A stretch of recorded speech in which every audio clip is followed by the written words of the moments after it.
en el sector de la vivienda turística existe mucha mitología, mucha leyenda sobre cómo afecta o cuál es el número de viviendas turísticas sobre el total de parque residencial o cómo afecta la vivienda turística al precio de arrendamiento o al precio de venta de inmuebles. No vamos a hablar en este vídeo de la correlación que pueda haber entre incremento de precios de alquiler y vivienda turística, no vamos a hablar de correlación, tampoco vamos a hablar de causalidad, sino vamos a hablar de cómo muchas veces se manipulan los datos, o mejor dicho, no se manipulan, se presentan de tal forma que producen un error en aquel que los escucha. Y para esto voy a poner un ejemplo que lo habréis visto en muchos medios, que es el siguiente. Imaginad una ciudad donde hacéis una búsqueda en Idealista de viviendas en alquiler y os sale que hay 1000.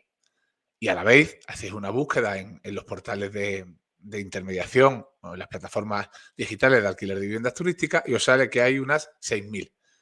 Una voz contraria a la vivienda turística os dirá, ¿veis? Hay un 500% más de vivienda turística de viviendas en alquiler. Por lo tanto, la vivienda turística es el causante de todos los males del mundo. Bien, ¿esto que nos ha dicho es cierto, parcialmente cierto o incierto? Pues para explicar esto voy a poner primero un ejemplo muy sencillito y luego voy a analizar los datos de una ciudad concreta, que es Málaga, mi ciudad. Vamos a suponer una ciudad ficticia donde hay 100 viviendas. Solo hay 100 viviendas. De esas 100 viviendas vamos a suponer que 80, el 80%, son de propietarios que residen en ella. Es decir, de las 100 viviendas que hay en esta ciudad ficticia, el 80% están ocupadas por sus propietarios en las cuales tienen su residencia habitual.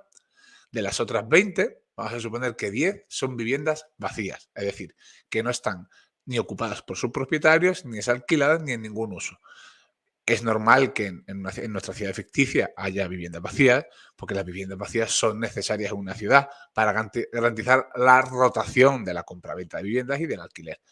Matizo esto porque las viviendas vacías per se no son un problema, son necesarias. El problema surge cuando el número o el porcentaje de viviendas vacías es alto. Por lo tanto, vamos a suponer que 10 son viviendas vacías. Y otras 10 se ofrecen en alquiler. Y vamos a suponer en este ejemplo, para simplificarlo mucho, que solo existen dos tipos de alquileres.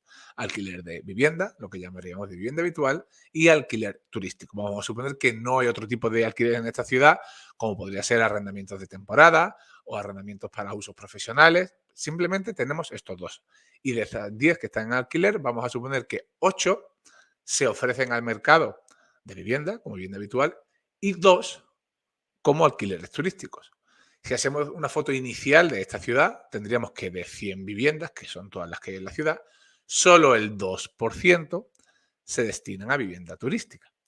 De las viviendas que no son propiedad de los propietarios, de esas 20, habríamos visto que 2 son para vivienda turística y el resto no. Y si atendemos exclusivamente a las viviendas que están en el mercado de alquiler en sus diferentes formas, tendríamos que 8 se dedicarían a vivienda habitual y 2 a turística. Es decir, tendríamos un 20% de turísticas y un 80% de arrendamientos de vivienda habitual. Bien, vamos a suponer que esta es la foto inicial. Si buscásemos en Idealista, tendríamos 8 viviendas de alquiler como residencia habitual y 2 como turística. Pero vamos a suponer que esta foto, en vez de hacerla en un momento inicial, lo hacemos un año después. Y en este mercado no se ha incrementado el número de viviendas. Pasado un año, volvemos a hacer esta foto. Y ahora vemos que vivienda turística sigue habiendo 2. Pero nos vamos a las viviendas en alquiler. Claro, las viviendas en alquiler, vamos a suponer que de esas 8 se han alquilado 7. Si hacemos una búsqueda en Idealista, esas 7 que ya están alquiladas no van a salir. Va a salir solo una. En cambio, las turísticas, por la rotación que tiene, siempre van a salir anunciadas.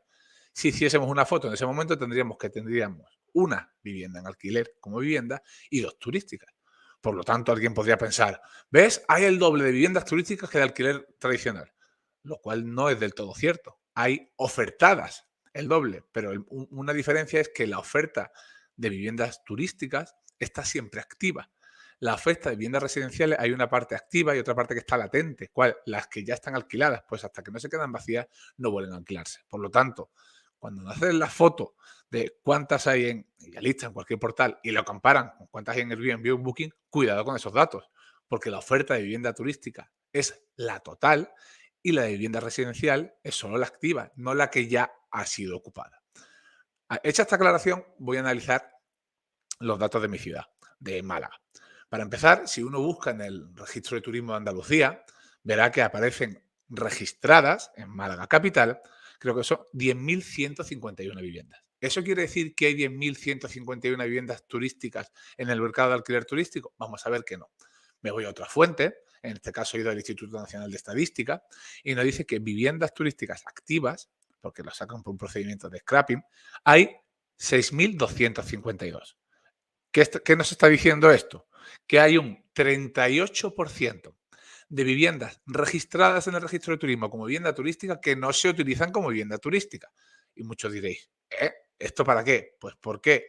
Porque por suerte o por desgracia hay muchas personas que ante el miedo regulatorio han decidido dar de alta su vivienda turística por si acaso. Y dices, ¿por si acaso qué? Por si acaso el ayuntamiento pone una limitación, por si acaso la comunidad de propietarios las prohíbe, por si acaso la norma de la Junta de Andalucía cambia. Muchos podréis pensar, oye, pero esto de darla de alta o utilizarla puede que esté en una línea entre la legalidad y la ilegalidad, y no voy a debatir de eso en este vídeo, pero el motivo por qué lo hacen es este. Por lo tanto, tenemos a efectos de la Junta de Andalucía de registro una sobreoferta de viviendas turísticas que no se corresponde con la realidad. En Málaga tenemos viviendas turísticas, según el Instituto Nacional de Estadística, 6.252. Si yo ahora en Málaga hiciese una búsqueda en Idealista, a día de hoy, 15 de septiembre, me sale que hay 1.077 viviendas en disposición de alquiler. Los números que di al principio, más o menos 1.000 en alquiler, 6.000 turísticas. ¿Esto quiere decir que la oferta de vivienda turística sea un 500% más? Vamos a verlo. Según el Instituto Nacional de Estadística, en Málaga, el número de viviendas totales son de 261.857. De esas, 218.245 son viviendas principales, viviendas en que las personas residen ahí, ya sean propietarias, arrendatarias, usufructuarias, tengan un comodato, cualquier tipo de decisión de uso, y 43.612 son viviendas no principales. ¿Estas cuáles son? Viviendas vacías, viviendas de arrendamientos de temporada, viviendas turísticas, viviendas que se utilizan como oficinas, es decir, donde las personas no residen. Bien, si nos vamos a las viviendas principales, a estas 218.245, el Instituto Nacional de Estadística nos dice que 174.332 son de propietarios que residen en ellas. 29.366 en alquiler, o sea, personas que residen en ellas en alquiler, y 14.547 otros usos, como he dicho, usufructo, comodato, tal. Por lo tanto, estamos viendo que la oferta total de viviendas en arrendamiento no es la que aparece en Idealista.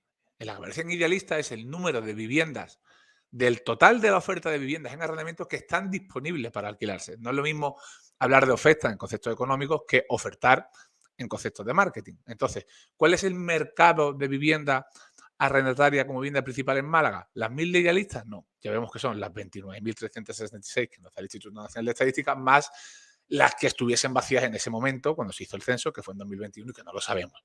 Vamos a suponer que fueron 1.000 o 700, pues nos daría unas 30.000.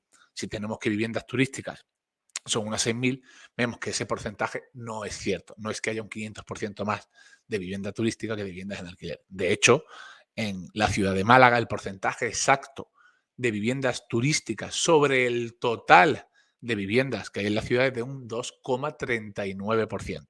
Es decir, no es ninguna barbaridad. Estos datos o este cálculo que he hecho para la ciudad de Málaga, para mi ciudad, lo podéis hacer en cualquiera de las vuestras. Pero sobre todo, lo más importante, cuando escuchéis datos sobre la vivienda turística y algún porcentaje que saque, ir a la fuente de esos datos. ¿Qué variables están comparables? Son variables comparables, como he dicho, no es comparable la oferta en plataformas, es decir, en una búsqueda en Internet de viviendas turísticas, porque ahí aparece toda la oferta de viviendas turísticas, valga la redundancia, que las viviendas que aparecen en plataformas de vivienda de larga temporada, pues no aparece toda la oferta, sino solo aquellas que no están ocupadas. Por lo tanto, no son datos comparables y hay que tener cuidado con esto. En otro vídeo ya expliqué que en la ciudad de Málaga el número de viviendas principales se había incrementado, desmintiendo un poco el mito de que la vivienda turística mermaba las viviendas finales en una ciudad. Pero bueno, eso ya lo comenté en otro vídeo y puede que en otro vídeo ya analicé más datos de otras ciudades. Hoy quería hablar solo de Málaga y sobre todo muy importante, cuando escuchéis datos, ir a la fuente de los mismos. Hay muchos medios de comunicación muy sensacionalistas, si es que no todos lo son hoy en día, buscan el titular, no analizan datos y comparan, mejor dicho, o mezclan churras con merinas y mezclan variables que no son comparables. Así que si os ha gustado este vídeo, darme un like, compartirlo y si queréis hacer cualquier apreciación sobre datos, por favor, ponedmelo en los comentarios porque lo podemos comentar en el chat o preparar otro vídeo sobre esto. Así que nos vemos pronto y hasta otra.